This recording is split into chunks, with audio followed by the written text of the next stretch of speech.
बहुत बहुत शुभकामना मेरे प्यारे बच्चों। आज हम 7वां पाठ चल रहे हैं, मुल्ला नसरुद्दीन की हाजिर जवाबी।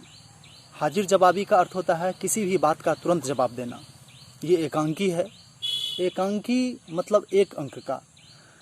प्रत्येक नाटक अंक में विभाजित होता है और अंक दृश्य में विभाजित होता है। यह एक अंक का नाटक है, मुल्ला नसरुद्दीन की हाजिर जवाबी। इसमें पात्र हैं बादशाह, विद्वान, मुल्ला नसरुद्दीन और दरबारी। पर्दा उठता है। पहला दृश्य है, बादशाह का दरबार लगा है। बादशाह अपने दरबारियों से बात कर रहे हैं। दरबार में किसी अन्य देश के दाढ़ी वाले विद्वान पधारे हैं। विद्वान झुककर सलाम करते हुए, बादशाह सलामत, मैं आपके पड़ोसी देश चीन से आया हूँ। मैंने आपके दरबार की शोभा कहलाने वाले विद्वानों की विद्वता के किस्से सुने हैं। अपने विद्वानों से मेरे 3 प्रश्न के उत्तर दिलवाइए तो मुझे संतुष्ट कीजिए। बादशाह अपने विद्वानों की प्रशंसा सुनकर खुश होते हैं।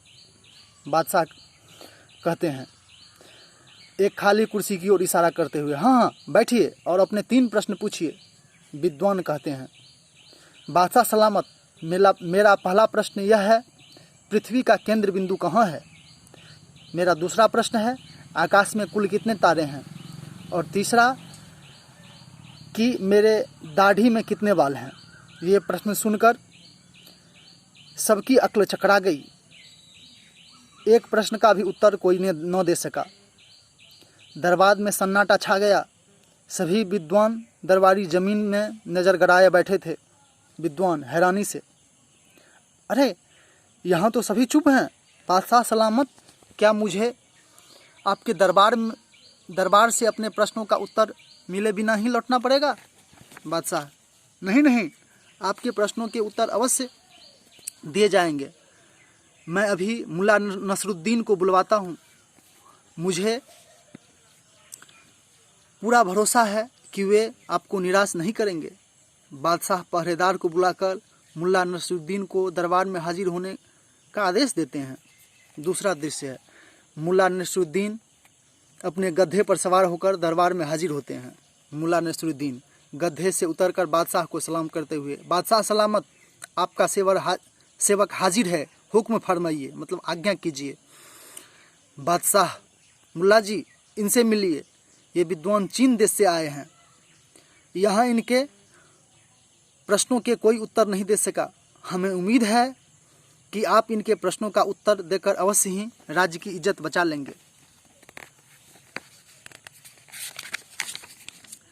मुल्ला नसरुद्दीन चीनी विद्वान से, महोदय बताइए आपका पहला प्रश्न क्या है? विद्वान गर्व के साथ, पृथ्वी का केंद्र बिंदु कहाँ है? मुल्ला नसरुद्दीन मुस्कुराते हुए, इस गद्दे के पीछे वाले दाहिने पैर के नीचे। विद्वान भौहें चढ़ाते हुए, इसका सबूत क्या है? मुल्ला नसरुद्दीन विद्वान की आंखों में देखते हुए, विश्वास न हो तो मंगाइए गज यानी मापने वाला यंत्र, और आप खुद पृथ्वी के दोनों सिरों को नाप कर देख लीजिए। जरा भी अंतर पाएँ तो कहिएगा। विद्वान सकपकाते हुए, अच्छा ठीक है। अब आप मेरे दूसरे प्रश्न का उत्तर दीजिए। बताइए कि आकाश में कितने तारे हैं? मुल्ला नसरुद्दीन तपाक से कहता है, मेरे इस गधे के शरीर पर जितने रोए हैं उतने। विद्वान चिढ़कर, इस गधे के रोहे आपने कब गिने? मुल्ला नसरुद्दीन मुस्कुराते हुए, जब आप आकाश के तारे गिने तब। विद्वान झेपते हुए, ठीक है। अब मेरे तीसरे प्रश्न का उत्तर बताइए मेरी दाढ़ी में कितने बाल हैं? मुल्ला नसरुद्दीन मुस्कुराते हुए, महोदय यह तो एकदम सरल प्रश्न है। इस गधे की पूंछ में जितने बाल हैं उतने, न एक भी बाल कम और न एक भी बाल ज़्यादा। विद्वान आंखें तरेरते हुए, परंतु इसका सबूत क्या है? मुल्ला नसरुद्दीन विद्वान के करीब पहुंचकर, इसको प्रमाणित करना हो तो मैं आपकी दाढ़ी और अपने गधे की पूंछ में से एक बाल उखाड़ता हूँ। यह कहते हुए मुल्ला जी चीनी विद्वान के दाढ़ी की ओर हाथ बढ़ाया। विद्वान घबराते हुए, नहीं, प्रमाणित करने की कोई ज़रूरत नहीं है। मैं हार गया और आप जीत गए। विद्वान महोदय अपना सा मुंह लेकर रह गए। बादशाह अपनी खुशी जताते हुए, वाह मुल्ला जी, आपकी हाजिर जवाबी का भी कोई जवाब नहीं। सभी दरबारी मुल्ला नसरुद्दीन की वाहवाही करते हैं। पर्दा गिरता है। धन्यवाद।